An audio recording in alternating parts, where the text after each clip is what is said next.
libro, una hora. Dirigido por Antonio Martínez Asensio. Bienvenidos una semana más a Un libro, una hora. Hoy vamos a contarles Capitanes intrépidos de Rudyard Kipling. Kipling nació en Bombay en 1865 y murió en Londres en 1936. Su padre era oficial del ejército británico y estaba destinado en la India. Trabajó como periodista, experiencia que influiría en su estilo literario directo y muy preciso. La obra de Kipling ha sido muy reconocida por la crítica y por el público contemporáneo y le dieron muchísimos premios que siempre rechazó. Solo aceptó en 1907 el Premio Nobel de Literatura, que fue el primer británico en obtenerlo. Sus restos reposan, de hecho, en la abadía de Westminster, donde descansan los hombres ilustres del Imperio Británico. Dejó más de 250 historias cortas, 800 páginas de versos y 5 novelas, entre las que están títulos tan conocidos como Kim, El libro de las tierras vírgenes, El libro de la selva o El hombre que pudo reinar. Capitanes intrépidos es un disfrute de principio a fin, y siento decir a los cinéfilos que tiene muy poco que ver con la magnífica película de Victor Fleming que protagonizó el gran Spencer Tracy en el papel de Manuel y que le valió el Oscar en 1937. Pero yo creo que es mejor la novela. ¿Qué voy a decir? Tiene un personaje principal brutal y un final que a mí me ha parecido extraordinario. Vamos allá. La puerta del salón de fumadores había quedado abierta a la niebla del Atlántico septentrional, mientras el gran buque de pasajeros se balanceaba y cabeceaba sin dejar de tocar la sirena para advertir de su presencia a la flotilla pesquera. Así empieza Capitanes intrépidos, con el joven Harvey Cheyne en plan impertinente, molestando a todos los que están en la sala de fumadores del transatlántico, que les lleva desde Nueva York a Europa. Algunos creen que es digno de compasión. En teoría, va a Europa a completar su educación, si es que han empezado a educarle, porque, entre otras cosas, comentan en la sala de fumadores, le dan $200 al mes como dinero de bolsillo. Su padre tiene compañías de ferrocarril, minas, empresas de madera y transportes marítimos. Una vez más la puerta se abrió con estrépito y un muchacho menudo y esbelto, tal vez de 15 años, con un cigarrillo a medio fumar colgado de la comisura de la boca, se asomó por encima de la empinada escalerilla. El tono amarillento de su tez resultaba impropio de alguien tan joven y en su mirada se mezclaban indecisión, fanfarronería y viveza de golfillo. Vestía una chaqueta cruzada de color guinda, pantalones bombachos, medias rojas y zapatillas de montar en bicicleta, todo ello coronado por una gorra roja de franela muy echada hacia atrás. Después de silbar entre dientes mientras examinaba a los ocupantes del salón, dijo con voz alta y chillona: «Hay una niebla que se corta. Se oye a los pesqueros graznando a nuestro alrededor. Sería fantástico que echáramos alguno a pique, ¿no les parece?» Es realmente molesto y no dice más que tonterías. Los adultos le tratan con condescendencia porque saben quién es, pero también le tratan con cierto desprecio. Harvey pregunta si alguien tiene tabaco y un alemán muy borracho le ofrece un delgado puro de tabaco muy negro que Harvey enciende ostentosamente. Enseguida se le llenan los ojos de lágrimas y decide salir a que le dé el aire. El alemán se troncha porque le ha dado un cigarro fortísimo. Harvey está mareadísimo, pero además, como tiene ese orgullo malentendido, para que no se lo note nadie, se va hasta el final de la cubierta. Se encuentra fatal. Allí se dobló sobre sí mismo, debilitado a causa del intenso malestar, porque la tagarnina y la vibración y el estruendo de la hélice parecían esforzarse juntos por arrancarle el alma. Sintió que se le hinchaba la cabeza. Chispas de fuego bailaron ante sus ojos. Le pareció que su cuerpo perdía peso, mientras el viento le movía los pies suspendidos en el aire. Estaba a punto de desmayarse a causa del mareo, y un bandazo del barco le arrojó por encima de la barandilla a la superficie convexa donde terminaba la cubierta. Enseguida una enorme ola gris surgió de entre la niebla, se metió a Harvey bajo el brazo, por así decirlo, y se lo llevó hacia Sotavento. Cuando la gran extensión verde se cerró sobre él, se quedó tranquilamente dormido. Se despierta con el sonido de una especie de cuerno de caza. Cree que está muerto, que se ha ahogado. Todo está húmedo y pegajoso. Tirita, pero se da cuenta que está tumbado sobre un montón de peces. Ante él tiene a un hombre de espaldas, vestido con un jersey azul.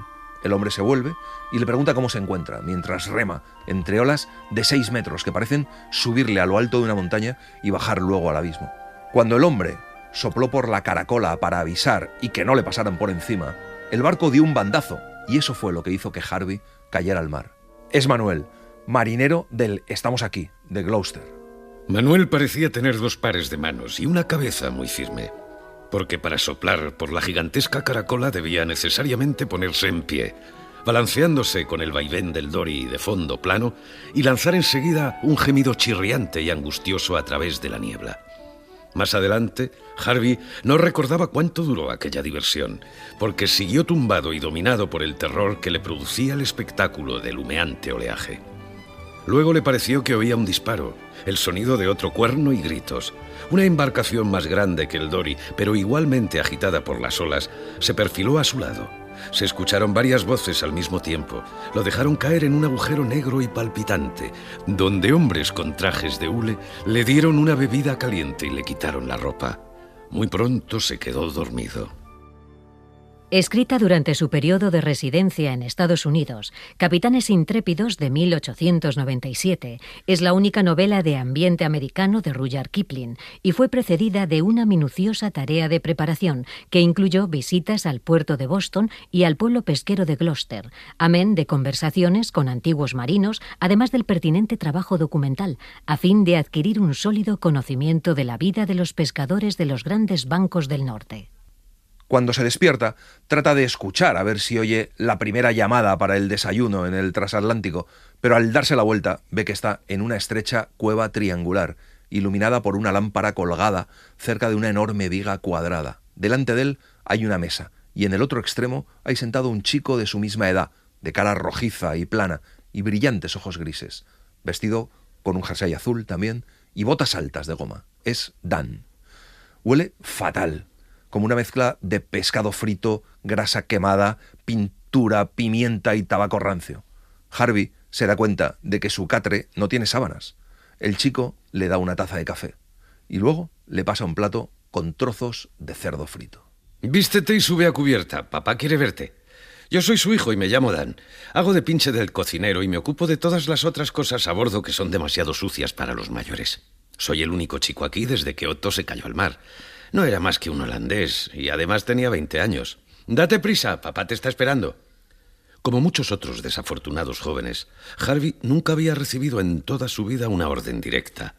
A Harvey no se le alcanzaba por qué tendría que darse prisa para complacer a nadie. Y así lo dijo. Tu padre puede bajar aquí si tiene tantas ganas de hablar conmigo. Quiero que me lleve inmediatamente a Nueva York. Le pagaré bien. Dan fue abriendo los ojos a medida que advertía la enormidad y calidad de aquel chiste. Pero algo tiene el tono del padre de Dan desde cubierta para que Harvey Chain disimule su indignación y suba. El mar está en calma. Se ven las velas de una docena de pesqueros y entre ellos se divisan puntitos negros. Son los dories que han salido a pescar. El hombre que le espera es Disco Troop, el patrón del Estamos Aquí, y le pregunta a Harvey quién es y qué le ha pasado. Harvey se lo cuenta y termina pidiéndole que le lleven a Nueva York y que su padre pagará la cantidad que pidan. Se muestra despreciativo y desagradecido. No hace más que hablar del dinero que su padre les dará por el rescate y luego dice el nombre de su padre como si todos fueran a conocerle. Troop le dice que volverán en septiembre, dentro de 4 meses. Sabré cómo complicarles la vida a usted y a su pandilla cuando lleguemos a tierra, dijo Harvey, con un rencoroso movimiento de cabeza, murmurando vagas amenazas acerca de piratería, ante lo que Troop casi sonrió, pero no del todo. Abre bien los ojos, ayuda a Dan a hacer lo que se le mande y otras cosas por el estilo, y te daré, no lo vales, pero te lo daré, $10.50 al mes. Pongamos que 35 al final del viaje. Trabajar un poco te tranquilizará y después nos podrás contar todo lo que quieras sobre tu papá, tu mamá y tu dinero. La tripulación del Estamos Aquí son 8 personas y no pueden volver porque tendrían que recorrer 1.500 kilómetros y perderían la temporada de pesca. Harvey se echa mano al bolsillo y no encuentra más que tabaco mojado. Dice que llevaba $134 y que se lo han robado. Además dice que no piensa trabajar. Dan le dice que no se pase con su padre porque nadie le ha hablado así nunca y nunca nadie le ha llamado ladrón sin consecuencias. Trup, con paciencia, le repite su oferta, como segundo pinche de la goleta. Harvey vuelve a contestarle mal y de repente, sin saber cómo, se encuentra tumbado en el suelo con la mano en su nariz, sangrando, mientras Trup le mira desde lo alto con expresión serena. Dan le explicó a su hijo: este chico me cayó mal desde el momento en que lo vi, porque me precipité al juzgarlo. Nunca te dejes descarriar por juicios precipitados, Dan. Ahora lo siento por él y estoy convencido de que no le funciona bien la azotea. No es responsable de los insultos, ni de las otras cosas que ha dicho, ni de saltar por la borda de ese buque, porque estoy casi convencido de que fue eso lo que hizo. Trátalo amablemente, Dan, o te daré el doble de lo que le he dado a él. Las hemorragias aclaran la cabeza. Déjale que se lave. Trup descendió solemnemente al camarote donde él y los otros hombres dormían, dejando que Dan consolase al infortunado heredero de 30 millones. Dan consuela a Harvey y este, más sereno, le cuenta toda la historia de su padre, cómo hizo dinero y quién es en realidad. Y Dan le cree. Pero también es el primero que le pone un poco en su sitio. Le dice que allí nadie le ha robado nada y que todos son pescadores honrados, y le dice que no le va a permitir que hable mal de su padre. Harvey está más sereno, debe ser por el puñetazo, y además se siente solo. Entonces reconoce que es verdad, que le han salvado la vida y que él ha sido un desagradecido. Se levanta y se va a buscar a Trup, y le dice que lo siente, que no se ha portado bien del todo. Trup se levantó lentamente de la cajonera en la que estaba sentado y ofreció a su interlocutor una mano gigantesca. Ya me figuraba que te haría mucho bien, y eso demuestra que no me había equivocado. Desde cubierta llegó a sus oídos una risita ahogada. Me equivoco muy pocas veces. La gigantesca mano se cerró sobre la de Harvey, insensibilizándole el brazo hasta el codo. Habremos puesto un poco más de nervio en este antebrazo antes de que acabemos contigo, jovencito. Y conste que no tengo mala opinión de ti por nada de lo que ha pasado. No se puede decir que fueras responsable de tus actos. Haz lo que tienes que hacer y todo irá bien. Cuando Harvey sale, Dan empieza a enseñarle el barco, la zona donde almacenarán el pescado, que está vacía, y los botes pescando cerca. Harvey nunca ha visto el mar desde tan abajo. El primero que llega es Manuel, el que le rescató con su dory repleto, y empieza a echar los peces en el cercado. Luego colocan el dory ya vacío en cubierta. Manuel le pregunta si ya está mejor, y Harvey le dice que sí, tartamudeando. Entonces Manuel hace un gesto de dolor y le pide a Dan que limpie su barco. Y Harvey se ofrece, encantado de poder hacer algo por el hombre que le salvó. Dan le lanza un estropajo y Harvey, inclinándose sobre el bote, empieza a limpiar el cieno torpemente, pero con extraordinaria buena voluntad. El narrador subraya cómo las cualidades del chico estaban siendo echadas a perder por una educación complaciente y caprichosa, y cómo sus maneras de niño mimado desaparecen al contacto con gente laboriosa. Este era un mundo nuevo, donde no podía imponer la ley a sus mayores, sino que tenía que preguntar humildemente. Es sabido que C.S. Lewis tomó una parte de este argumento para El viaje del amanecer, una de las novelas que componen las Crónicas de Narnia. ¡A sentarse! ¡A sentarse!, llamó desde el castillo de proa una voz que Harvey no había oído aún. Disco Trup, Tom Platt, Lone Jack y Slaters se adelantaron al oírla. El pequeño Penn se acomodó sobre su bobina cuadrada para pesca de altura y los enredados sedales para el bacalao. Manuel se tumbó cuán largo era en la cubierta y Dan bajó a la bodega, donde Harvey le oyó golpear barriles con un martillo. «Sal», dijo al regresar. «En cuanto hayamos terminado de cenar, limpiaremos el bacalao». El cocinero era un hombre de color, enorme y tan negro como el azabache. Y a diferencia de todos los negros que Harvey había conocido, no hablaba, contentándose con sonreír e invitarles con gestos a que comieran más. Comienza la limpia del bacalao. Es una técnica precisa en la que unos cortan, otros limpian, otros echan el pescado a la bodega y otros lo salan. Al cabo de una hora, Harvey está loco por descansar. Le duele la espalda, pero por primera vez en su vida trabaja en equipo y como la idea le llena de orgullo, sigue adelante, apretando los dientes. Y para terminar, en el Estamos aquí, los chicos limpian cuando se termina de preparar el pescado y si el tiempo es bueno, además, también hacen la primera guardia. Dan lo hace todo con energía.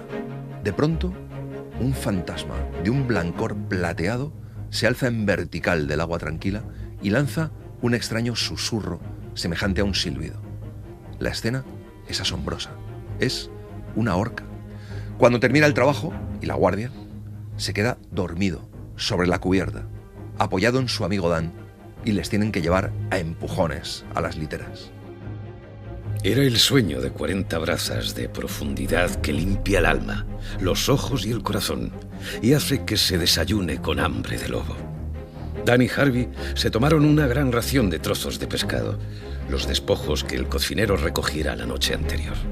Luego limpiaron los platos y cacillos de los tripulantes de más edad que estaban pescando, cortaron lonchas de tocino para el almuerzo, fregaron el castillo de proa, llenaron las lámparas, subieron carbón y agua para el cocinero e investigaron la bodega de proa, donde se hallaban los almacenes del barco. El día era otra vez perfecto, tranquilo, templado y sin una nube, y Harvey respiró hondo hasta llenarse por completo los pulmones. Cuando terminan todo, Dan le pide permiso para salir al mar con Harvey, y allí, en su dory, Harvey empieza a aprender a pescar, y cuando vuelve al Estamos Aquí, recibe la lección de Long Jack, que va señalando cosas en el barco, y Harvey tiene que aprender a nombrarlas. Parece una broma, pero no lo es. Se da cuenta, solo por el tono de voz, que esa lección se la toman muy en serio, y Harvey, que es un chico listo, aprende muy deprisa. Y así pasa el día, otro más, de pesca, limpieza de pescado y trabajo. Al despertarse, Harvey se encontró al primer turno desayunando. La puerta del castillo de proa casi completamente cerrada y cada centímetro cuadrado de la goleta cantando su propia melodía. La corpulenta negrura del cocinero se balanceaba tras la diminuta cocina de a bordo y sobre el resplandor del fogón, mientras las cacerolas y sartenes, colgadas de la tabla agujereada que tenía delante, saltaban y repiqueteaban a cada zambullida. El alcázar de proa trepaba y trepaba, anhelante, agitado y tembloroso, para luego, en un evidente descenso en picado, semejante a un golpe de hoz, hundirse en el mar. Harvey oía la encolerizada proa cortar y aplastar, y como se producía una pausa antes de que las aguas divididas cayeran sobre cubierta, encima de su cabeza, como una descarga de postas.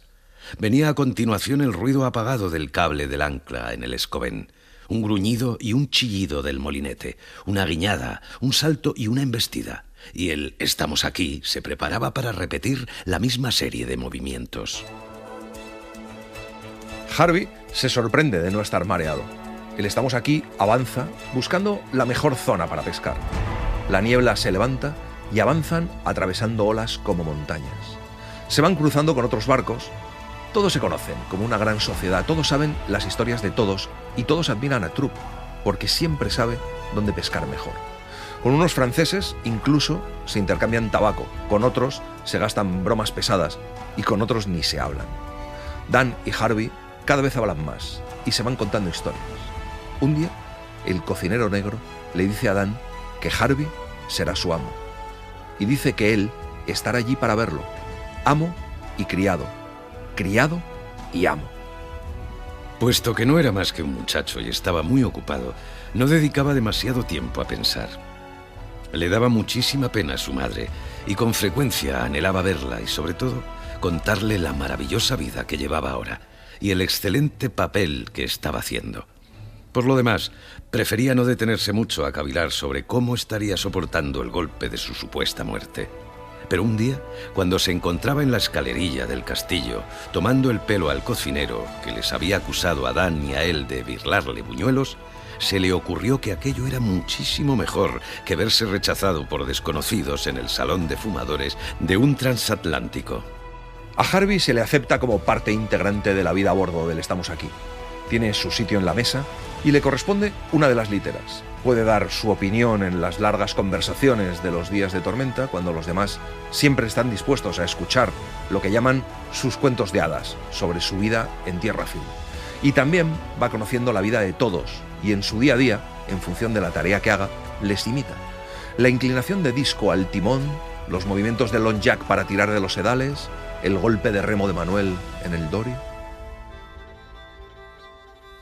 Y mientras Harvey asimilaba nuevos conocimientos por todos los poros y recibía una bocanada de salud cada vez que respiraba el aire del mar, el Estamos Aquí seguía su camino hacia su trabajo en el banco y los cestos con bacalaos bien prensados de color gris plata ocupaban cada vez más sitio en la bodega.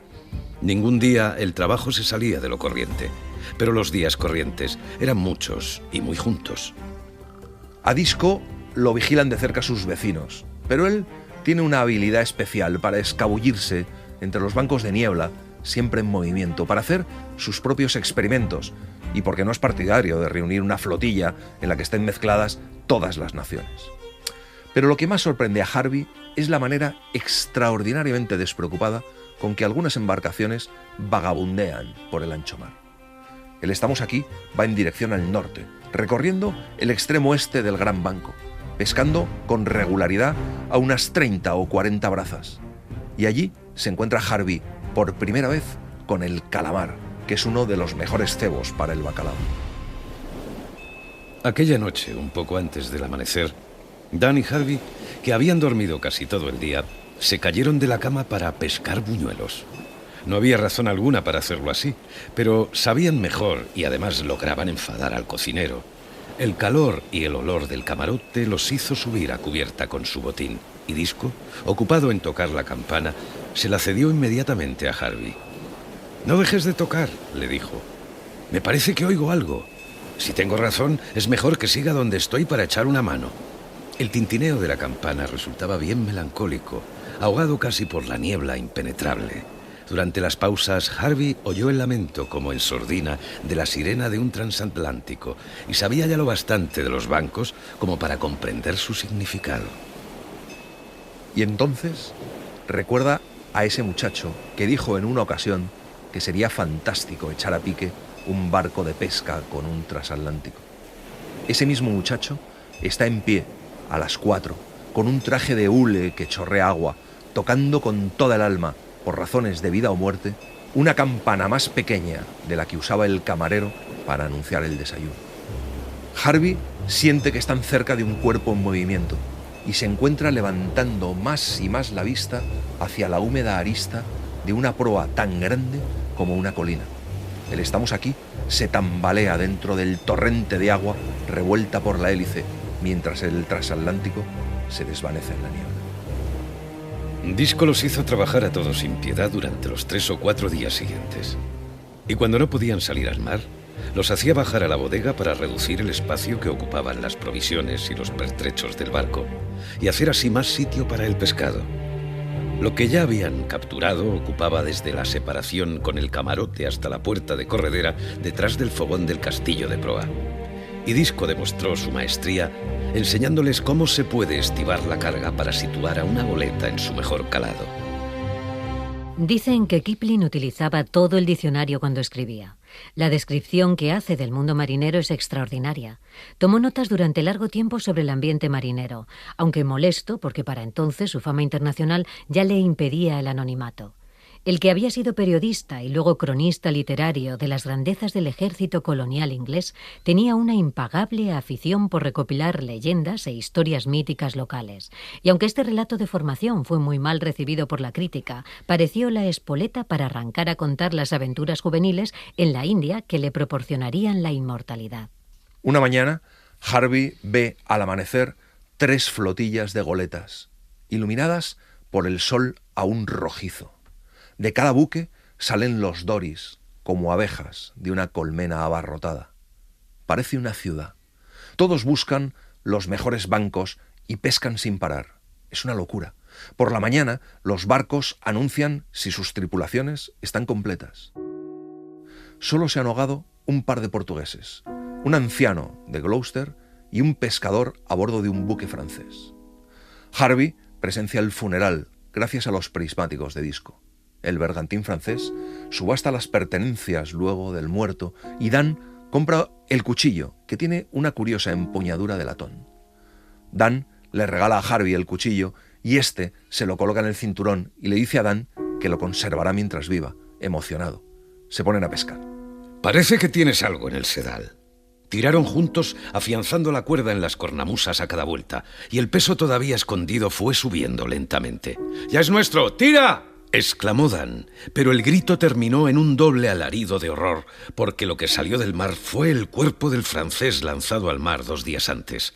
El anzuelo lo había enganchado por el sobaco derecho y se balanceó erguido y horrible, la cabeza y los hombros fuera del agua. Tenía los brazos sujetos al costado y le había desaparecido el rostro. Los muchachos cayeron uno encima del otro sobre el fondo del dory y allí se quedaron mientras el cadáver se balanceaba junto a la borda, sujeto por el sedal casi completamente recogido. Ambos están de acuerdo en que ha venido a por su cuchillo, así que Harvey intenta desenganchárselo del cinturón, pero con los nervios no puede. Dan desenfunda el cuchillo y corta el sedal, mientras Harvey tira el cinturón con el cuchillo del francés lo más lejos que puede. El cuerpo se hunde con un ruido sordo. Entonces deciden tirar también por la borda lo que han pescado hasta entonces. Nunca les ha hecho tanta ilusión ni se han sentido tan en su hogar como cuando vuelven al Estamos Aquí, rodeados de un halo de misterio. Todo el mundo les hace preguntas. El Estamos Aquí se hallaba empeñado con el Perry Norman en una competición disputadísima para ver quién terminaba antes de llenar la bodega. Y estaban tan igualados que la flotilla tomó partido y se hicieron apuestas de tabaco. Toda la tripulación trabajó en la pesca y en la limpieza de los bacalaos hasta quedarse dormidos de pie, empezando antes del amanecer y terminando cuando era demasiado de noche para ver. Incluso usaron al cocinero para lanzar los bacalaos a la bodega y bajaron a Harvey para que pasara la sal, mientras Dan ayudaba con la limpieza. Afortunadamente, uno de los hombres del Perry Norman se torció un tobillo al caerse en el castillo de proa, y el Estamos Aquí ganó. Disco se limita a ir hasta el pañol a popa de la cámara y empezar a izar la gran vela mayor. Son las 10 de la mañana. A mediodía ya está arriada la vela de fondeo e izadas la gran vela mayor y la gavia. Los doris se le acercan con cartas para casa y para envidiarles su buena suerte. Como la pesca ha terminado, Harvey tiene tiempo para contemplar el mar desde otro punto de vista. La goleta, con la cubierta a tan poca altura sobre el mar, se halla lógicamente en una relación muy íntima con lo que le rodea. Se ve muy poco horizonte, excepto desde las crestas de las olas. Hasta las personas más romas, que presencian semejantes cosas hora tras hora durante largos días, terminan por notarlas. Y Harvey, que era todo menos romo, empezó a fijarse y a disfrutar con el incesante coro de las crestas de las olas rompiéndose como si fueran víctimas de un desgarramiento interior. Con el paso apresurado de los vientos al recorrer grandes espacios abiertos y a amontonar las sombras azules y moradas de las nubes.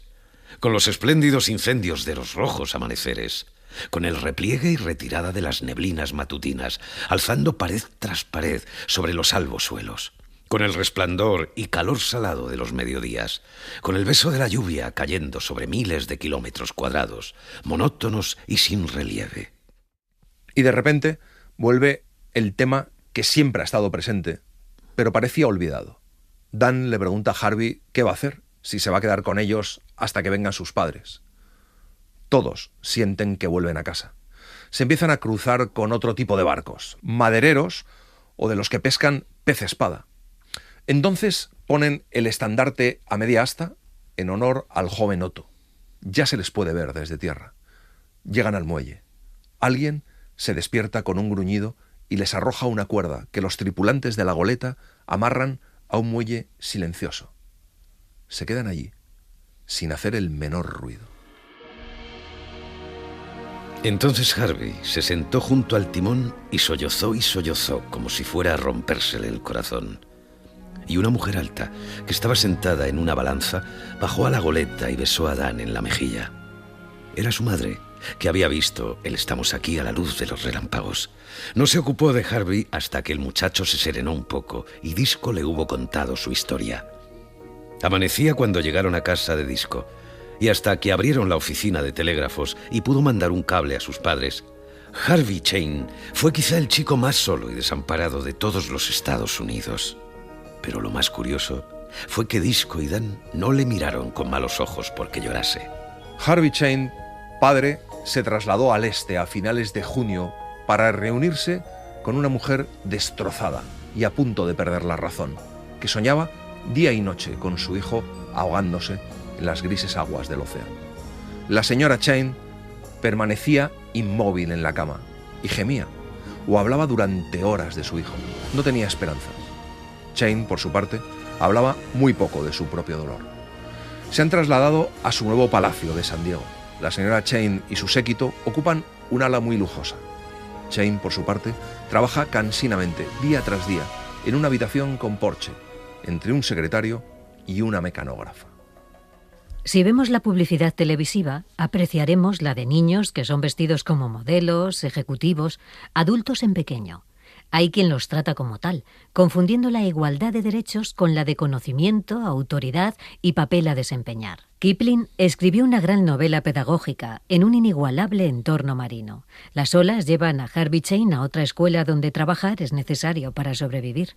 Se sintió parte de ese grupo y su integración con ellos se convirtió en un reto para esforzarse, vivir y ser un capitán intrépido. El repiqueteo de la máquina de escribir se detuvo. La mecanógrafa miraba al secretario, repentinamente pálido, que pasó al instante a Chain un telegrama transmitido desde San Francisco. Recogido por goleta de pesca estamos aquí, al caer buque. He disfrutado mucho pescando en bancos. Todo bien, espero. Gloucester más. Atención disco truck para dinero o instrucciones. Telegrafía qué debo hacer y cómo está mamá. Harvey Chain. El multimillonario dejó caer el telegrama, apoyó la cabeza sobre el cierre del buró y respiró pesadamente. Ninguna puerta cerrada habría ahogado el alarido que se extendió en mil ecos por la casa un momento después, cuando el señor Chain reveló bruscamente la noticia.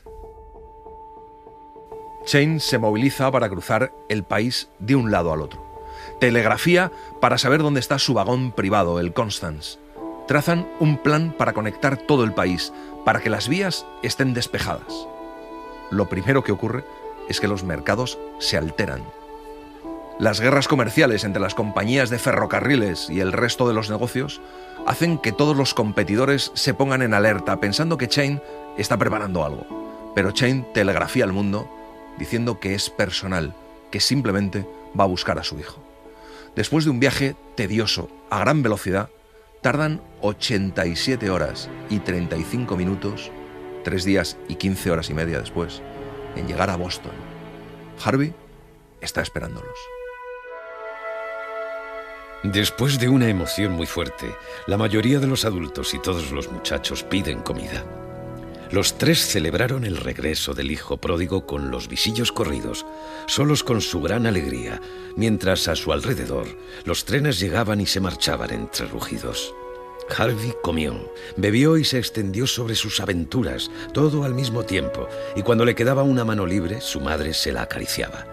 Su voz se había hecho un poco más grave en contacto con el aire del mar. Tenía las manos ásperas y endurecidas, y en las muñecas cicatrices de los diviesos causados por la pesca, y las botas de goma y el jersey azul desprendían un excelente y robusto aroma a bacalao. Chain padre lo mira fijamente. Se pregunta si el muchacho habrá sufrido algún daño irreparable, y se sorprende pensando que sabe muy poco de su hijo.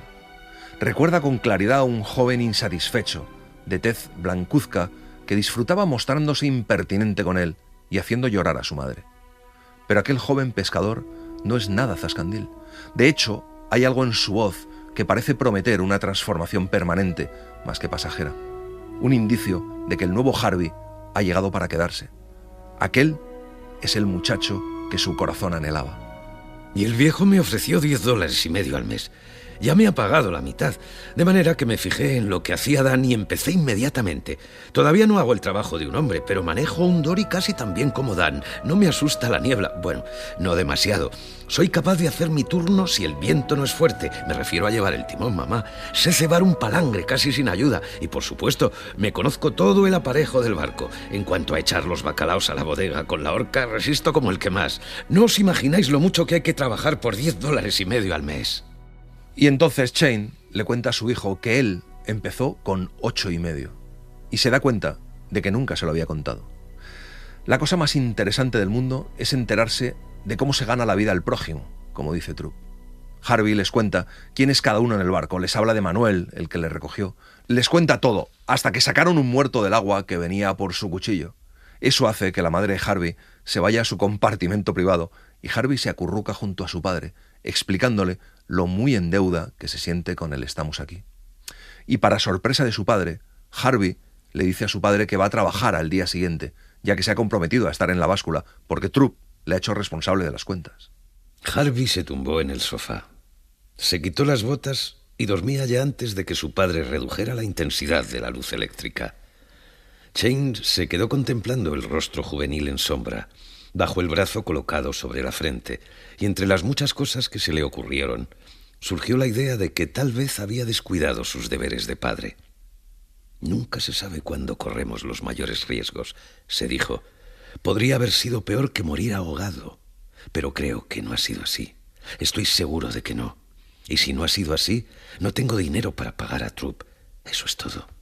Como dice Javier Urra, al fin el hijo ha aprendido la lección y parece que el padre también. El niño es el mismo, esta es la moraleja, pero al principio era insoportable, egoísta, tiránico, estúpido, engreído, jactancioso y al final humilde, simpático, sencillo, amable, colaborador.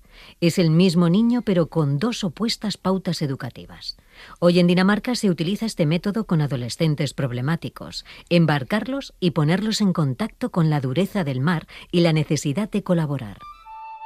Por la mañana, el señor y la señora Chen van a Gloucester para ver trabajar a su hijo. Llegan al muelle donde está el estamos aquí. Todos sus tripulantes están trabajando. Disco junto a la escotilla principal dirigiendo a Manuel, Penn y el tío Slater manejando el aparejo, Dan, a medida que Lon Jack y Tom Platt los van llenando, descarga los cestos llenos y Harvey, con un bloc, representando los intereses del patrón de la goleta ante el encargado de la balanza, en el borde del muelle, salpicado de sal.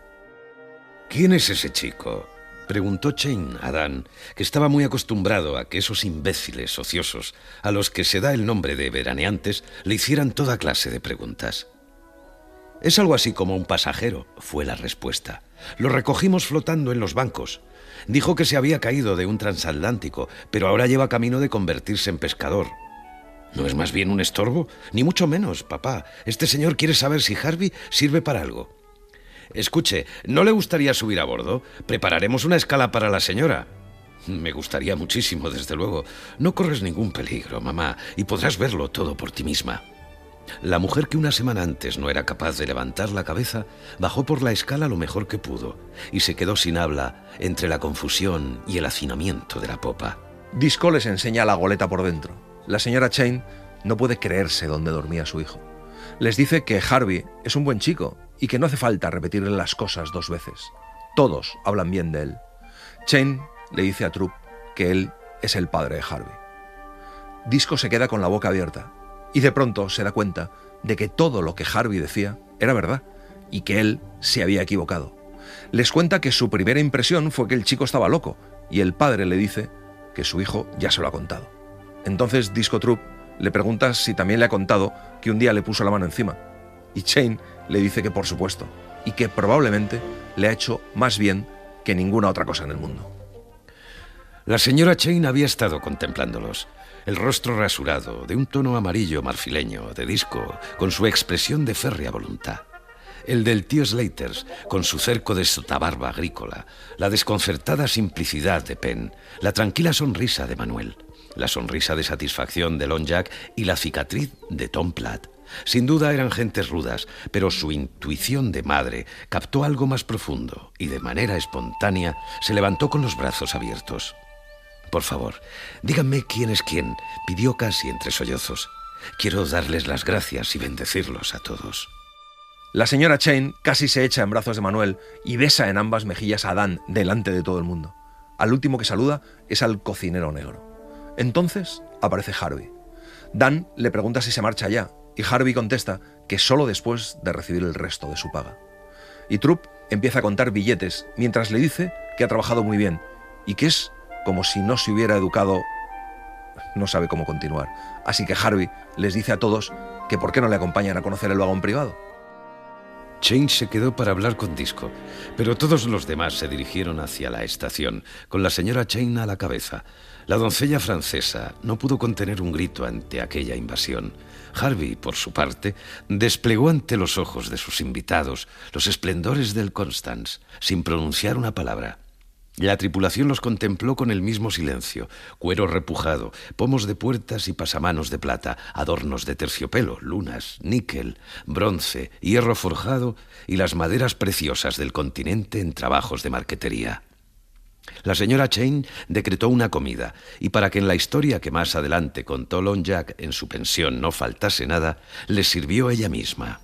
En el Estamos Aquí, los dos padres se examinan mutuamente. Chain sabe muy bien cuando trata con un hombre al que no cabe ofrecer dinero, y sabe también que no habría dinero para pagar lo que Disco ha hecho. Entonces le pregunta por el futuro de Dan.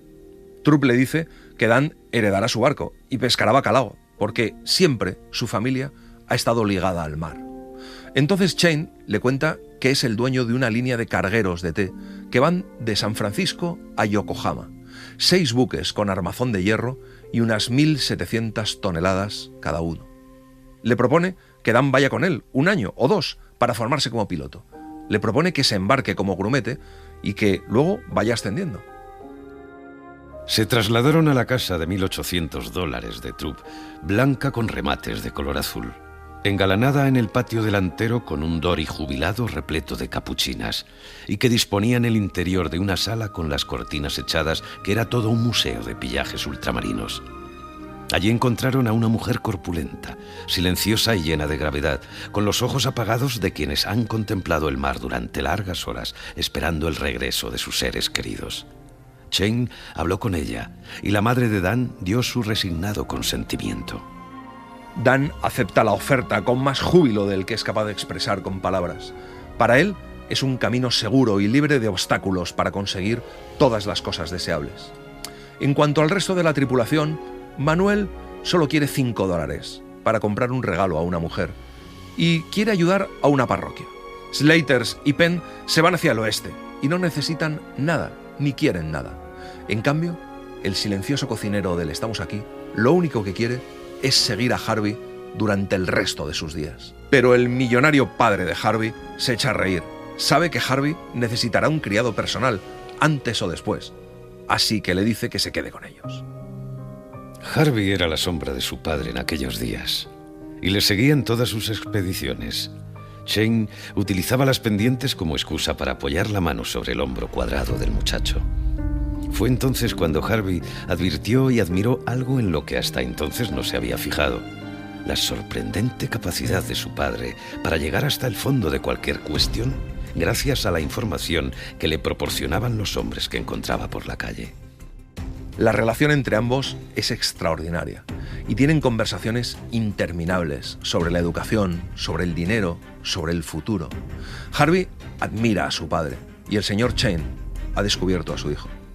Harvey le dice que Disco le ha dicho a todo el mundo que se ha ganado la paga. Le molesta que las manos ya no estén tan endurecidas, pero su padre le dice que tendrá tiempo de que se le endurezcan de nuevo y que a partir de ese día tendrá que elegir bien, estudiar y no refugiarse detrás de su madre. Le propone que trabaje con él, sin ganar un centavo ni tener dividendos hasta dentro de unos años. Empezar desde abajo. Chain se pasó la mano por la barba. Sonrió con la vista fija en el agua, inmóvil, y empezó a hablar sin volverse hacia Harvey, que enseguida comprendió que estaba escuchando la historia de su vida. Hablaba en voz baja y uniforme, sin gestos ni expresión, aunque por aquel relato una docena de grandes diarios habrían pagado gustosamente mucho dinero. Era la historia de 40 años y al mismo tiempo la historia del nuevo oeste que estaba todavía por escribir. Aquel relato hizo que Harvey contuviera casi la respiración, la cabeza un poco torcida y la mirada fija en el rostro de su padre, mientras se hacía de noche y el resplandor del cigarro encendido iluminaba las arrugas de las mejillas y las cejas densamente pobladas. Jamás se lo había contado a nadie.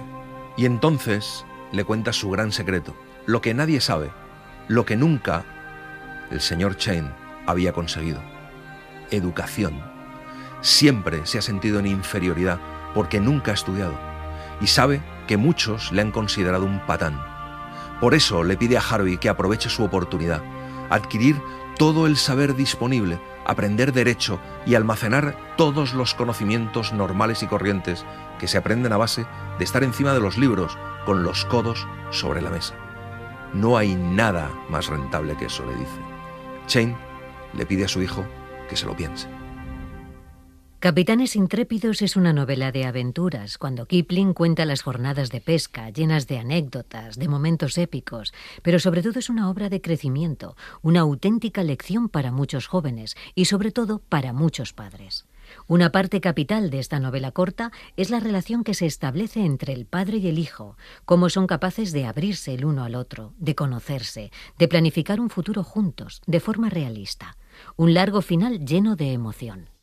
El muchacho había acabado por proponer un trato. Los ferrocarriles, explicó con gran seriedad, le interesaban tan poco como la madera, los negocios inmobiliarios o la minería. Lo que anhelaba ardientemente era poder dirigir los buques de vela recientemente adquiridos por su padre.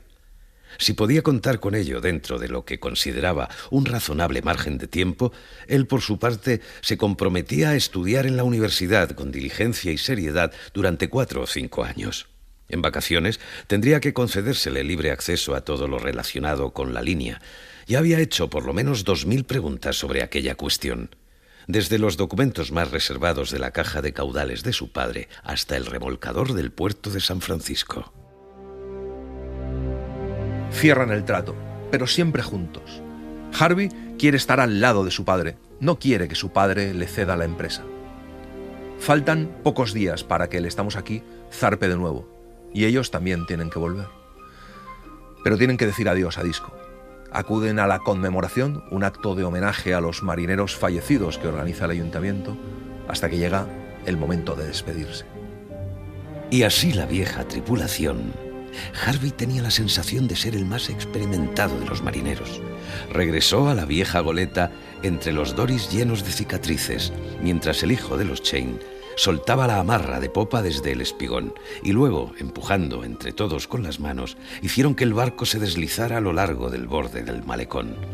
Todo el mundo quería decir tantas cosas que nadie dijo nada en particular.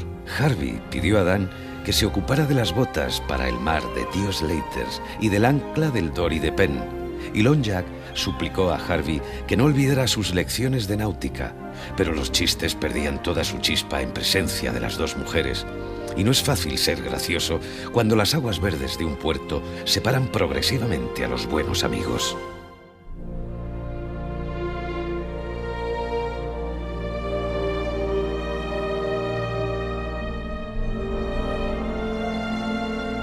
Algunos años más tarde, y en el otro extremo de los Estados Unidos, un joven atraviesa la fría y húmeda niebla marina, mientras sube por una calle tortuosa flanqueada por casas extraordinariamente caras, construidas de madera para imitar la piedra. Otro joven aparece frente a él, a caballo. Son Dan y Harvey. Dan le cuenta que está a punto de convertirse en segundo de a bordo. Harvey le dice que ya está terminando la universidad y que se va a dedicar al negocio a tiempo completo. El antiguo cocinero del Estamos Aquí sale de la niebla para coger al caballo por la brida. No permite que ninguna otra persona atienda a las necesidades de Harvey. Igual de densa que en los bancos, ¿no es cierto, doctor?, dijo Dan con tono conciliador. Pero el celta de piel tan negra como el carbón y capaz de adivinar el porvenir no consideró oportuno responder hasta después de haber palmeado a Dan en el hombro y de repetirle junto al oído por 20ª vez y con voz ronca la vieja profecía. «Amo, criado, criado, amo», dijo. «¿Te acuerdas, Dan Trupp, de lo que dije en el Estamos Aquí?» «Bueno, no me atreveré a negar que ese es el aspecto que tienen las cosas en el momento presente», respondió Dan. «Era una goleta muy marinera, y entre unas cosas y otras es mucho lo que le debo. A ella y a mi padre. Yo también», corroboró Harvey Chain.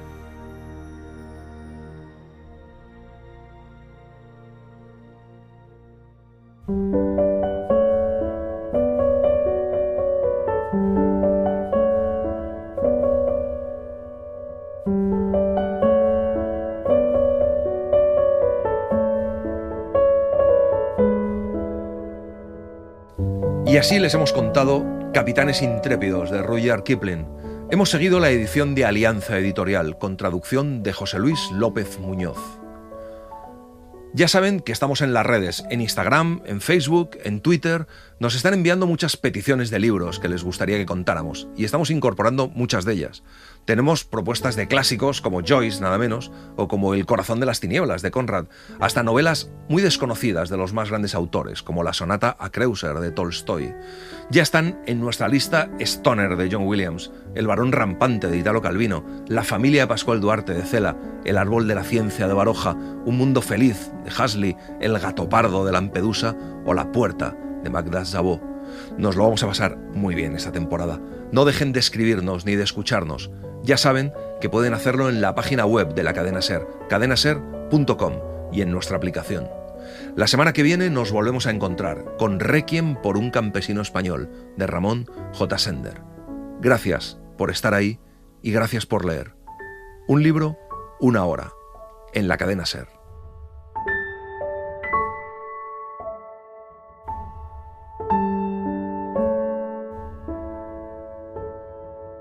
Un programa escrito y dirigido por Antonio Martínez Asensio, con la voz de Eugenio Barona y la participación de Olga Hernán Gómez, realización de Mariano Revilla, edición y montaje de sonido de Pablo Arévalo.